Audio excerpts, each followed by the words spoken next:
Hello, my name is Yvonne, and I'm the creator of the Facebook group page JK Lifestyle and Travel. Today we have Delrina Johnson with us. I asked her to come on and talk about domestic violence and what effect the pandemic has had on that. She has been associated with a program called Safe House Domestic Violence for 11 years, and she's worked in the field of domestic violence for the last 20 years. So, hi, how are you? I'm very well, thank you. I'm so glad you could come on today. Thank you. What I wanted to ask you first, can you describe to us what domestic violence is? Okay, so domestic violence is a pattern of behavior where one person exerts power and control over another person, typically in an intimate partner relationship. Usually, who are the victims of domestic violence? Who does it affect the most? Okay. Usually the victim, which is, I would say, usually a woman, but there are male victims. There are relationships where there's same sex relationships where there's intimate partner violence. And it can also affect people in family relationships, parents with children, children against their parents.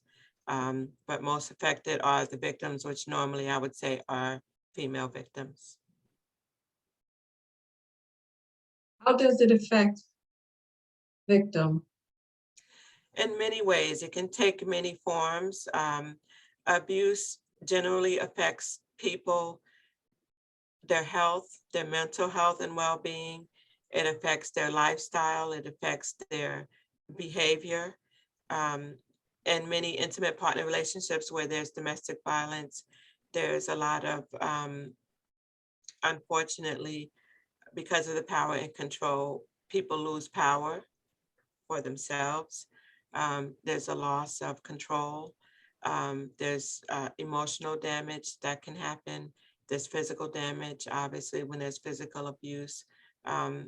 Depression, anxiety become some of the factors that affect people who are being abused. And it also affects future relationships and past relationships in the sense that they become isolated from family and friends and other relationships because they're isolated. Why do they stay? There are so many different reasons why people stay in unhealthy relationships and battering relationships. It could be for financial reasons. They may feel that they can't make it on their own. And in some cases, this is because of the financial abuse. They haven't been allowed to work or go out and look for a job or get an education to better themselves so that they can work. And sometimes because of the financial abuse, it affects them being able to feel confident enough to get a job or work. Um, they What's stay the sometimes with children. Mhm. You know what? I was getting ready to say, I don't think that this happens. Like if you meet someone, I'm pretty sure a guy is not going to be bossy or dominant, or a person, be a woman. They're not going to come off as being domineering, controlling. I think I think when people go into that kind of relationship, knowing that they want to have control and power over someone, they don't start out that way. Because I'm pretty sure if someone started out that way, you would turn and run. I'm Right, getting out of here. right. So, It's true. And what I believe is people are who they are, but when you just start a relationship, no, you're not looking to be battered, and no, in some cases, you're not looking to batter. But I believe what's innate in a person eventually will come out. But a lot of times people ignore the signs. There are signs that someone may be abusive. If they move too quickly in a relationship and they start trying to control where you go and who you're with and who your friends are, there are some signs where that people can ignore if they move too close too soon. They start looking at your phone. A lot of teenagers experience this where they can't even have their own phone without the other person looking to see who's calling them. abusive people have certain patterns that they may exhibit. And I think sometimes when we're in a new relationship, we ignore the warning signs because, you want to get to know that person a little bit better. And sometimes it's easy to get out pretty soon, and other times it's not. It's so easy to get out because you want to believe that these things are not happening, but they are happening. So it's very difficult to be honest with yourself and admit that there may be things that you saw but sometimes people just don't recognize the signs. You're in love, you just met this person, they're really nice to you. And I believe that a person, obviously we all do it, when we get into any type of relationship, even if it's not an intimate partner relationship.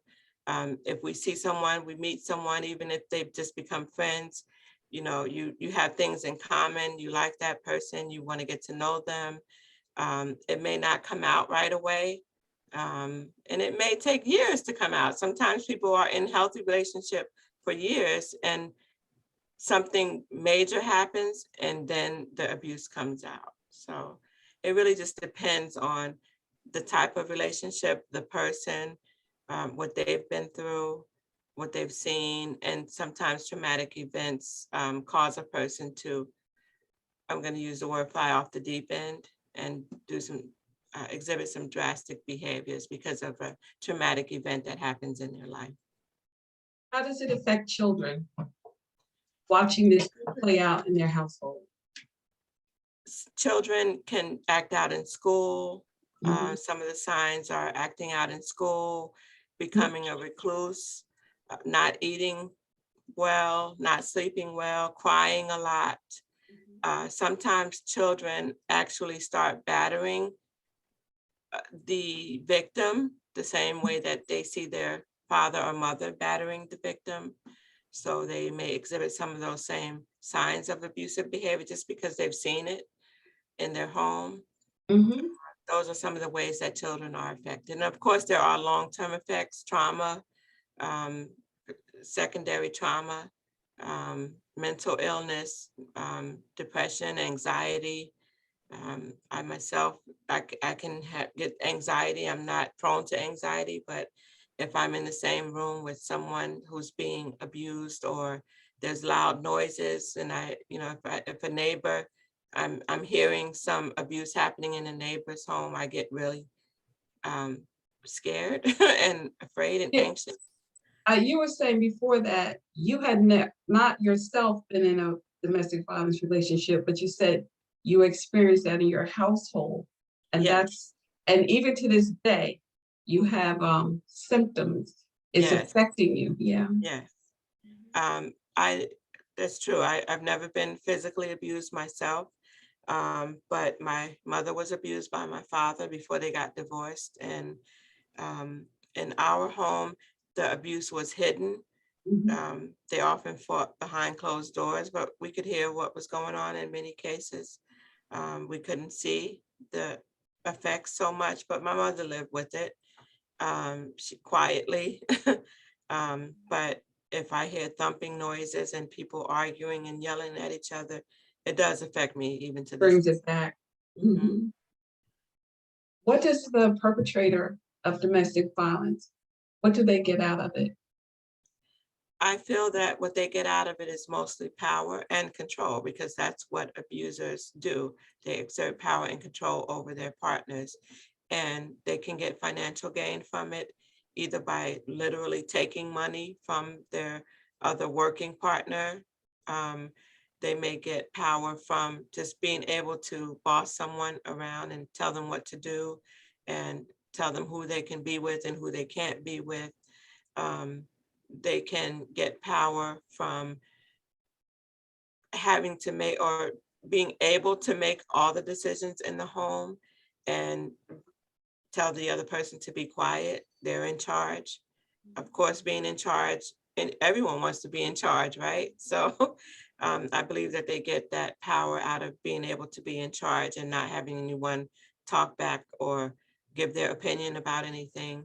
They also can gain direct financial control, bank accounts. I've seen many people who have their abusers have gone into their checking accounts, put holds on their money. I've had people where the abuser took out credit cards in their name without their knowledge because they control all the mail, Mhm. things like that.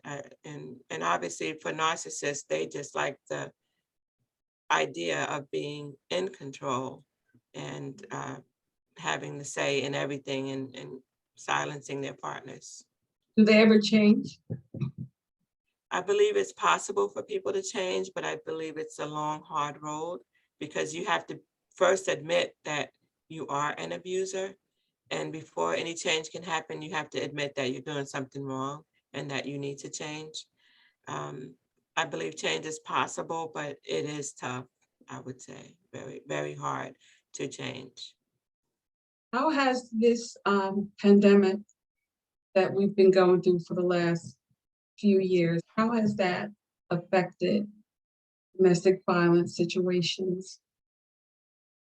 I think in the beginning of the pandemic, I would say for the first year of the pandemic, what we had seen in our shelter was a lot of people, because of the fear of catching COVID, because of the fear of being in a shared living space, we didn't get a lot of people in our shelter. And it was similar across the state.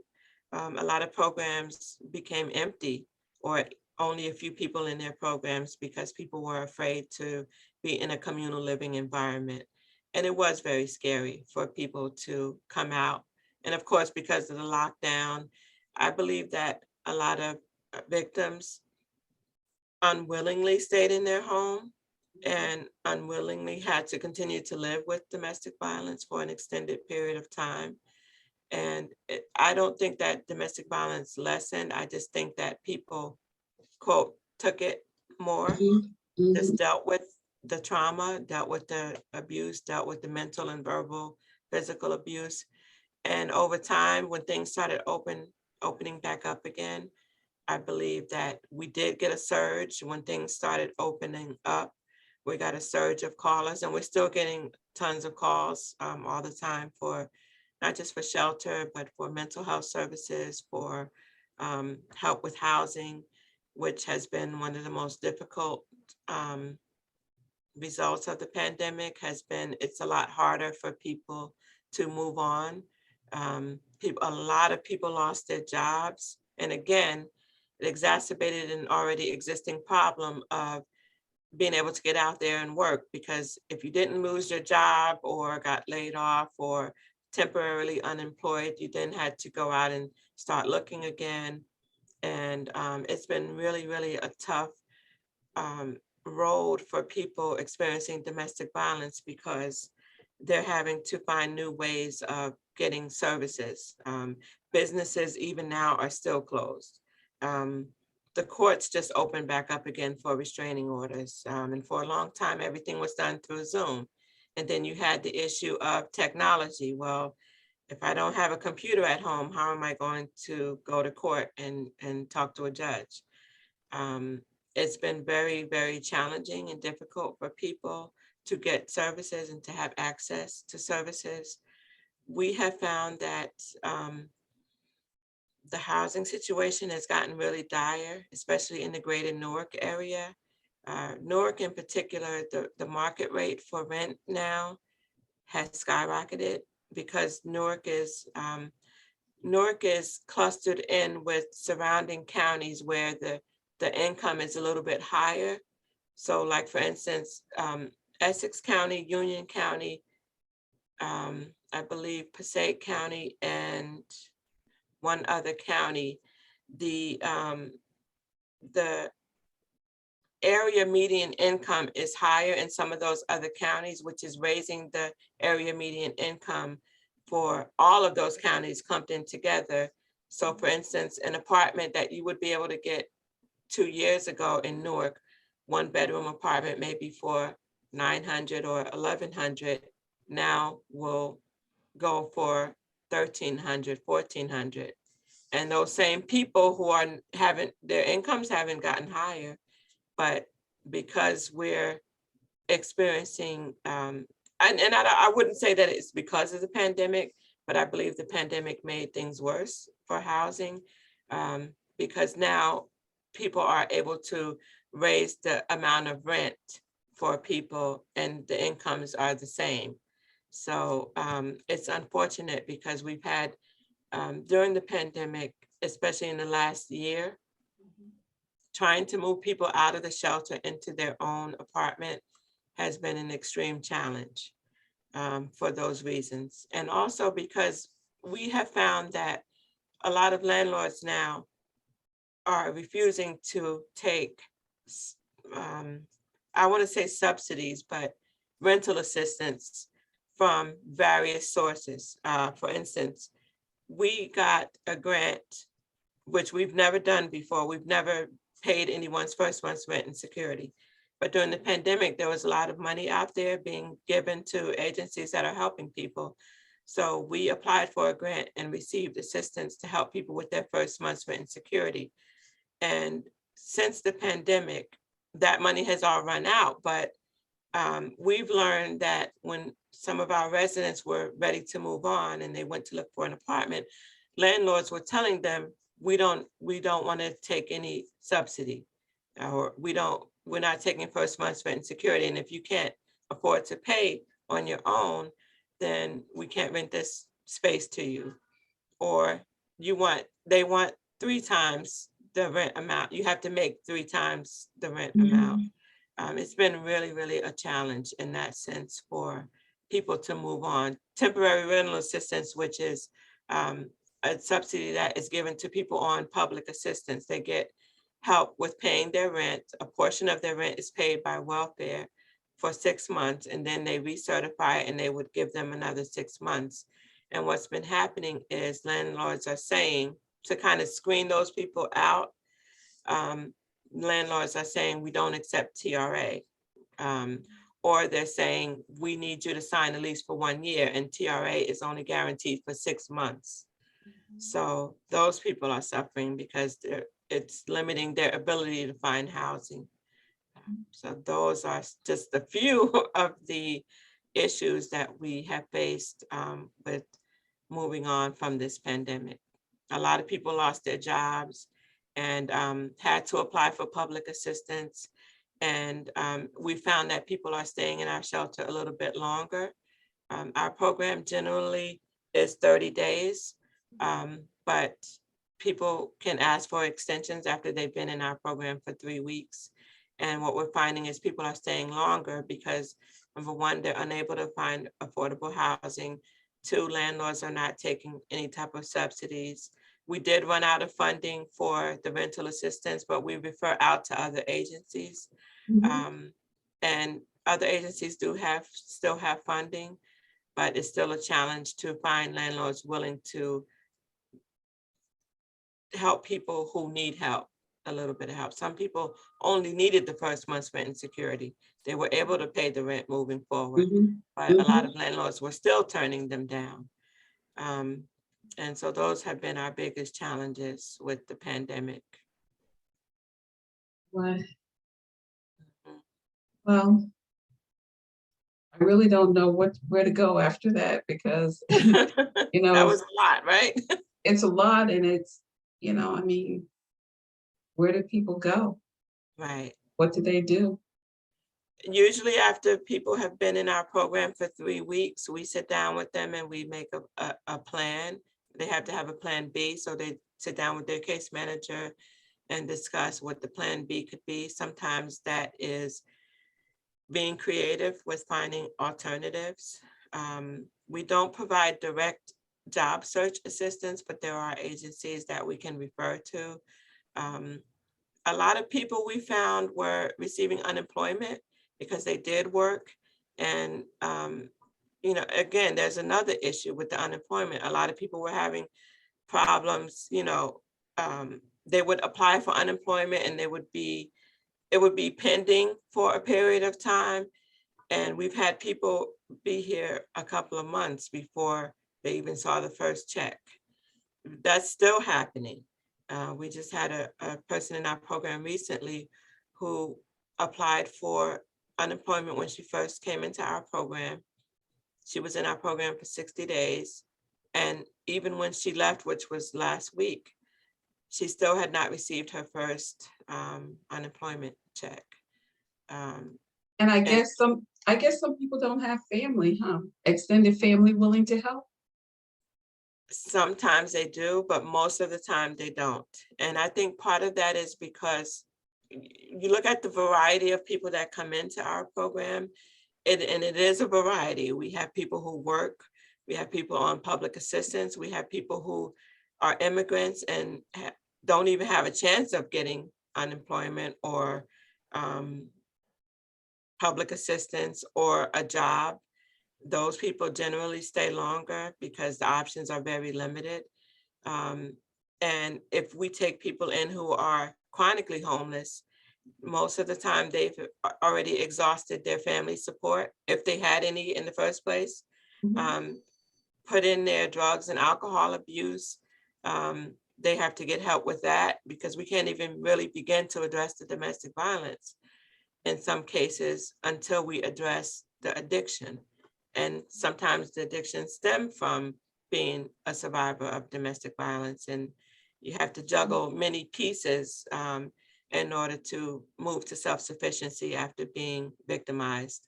And it's been some interesting times and some tough times for people who are survivors right now because of the multiple challenges that they face. The people who do have family support, it's usually pretty strong. We have had people just in this past year, we've had families, individuals become roommates with other friends or family members. We've had, let me think. We had one person in our program move in with a support group member. They both needed help. They felt that they were a resource for each other and they moved in together. We had another family, a mom with some children, was able to, actually the Victims of Crime Compensation Agency has been very helpful because now they understand that people aren't always able to move into their own apartment because their policy generally was they'll pay the landlord first month's rent and security. But they realize sometimes people don't have access to their own apartment. They might get a roommate or move into someone else's apartment. So they've been a little flexible in their willingness to fund. So we had one person who was able to get a roommate and Victims of Crime Compensation paid for that person's first month's rent and security with the roommate when that's something that they had never done before. So there have been some creative ways that people can get what they need in different ways. Well, Dorinda, can you please give us your number or the number of the hotline, domestic violence hotline? The domestic violence hotline, our number, our 24-hour hotline number is 973-759-2154. That's a 24-hour, 7-day-a-week hotline. And when people call the hotline, they can get a variety of services, including supportive listening, referrals for legal services, criminal justice services. We can do safety planning with people over the phone. And it's also the number that we use for screening for shelter. So if they need shelter, they can call that number and also get referrals for other social services. And we serve Essex County. There's a domestic violence program in every county in the state, and our program serves Essex County. Well, thank you so much for joining us today. You're This welcome. is Delrina Johnson. Thank you so much. You're So welcome. much information, so much helpful information. I appreciate you coming on.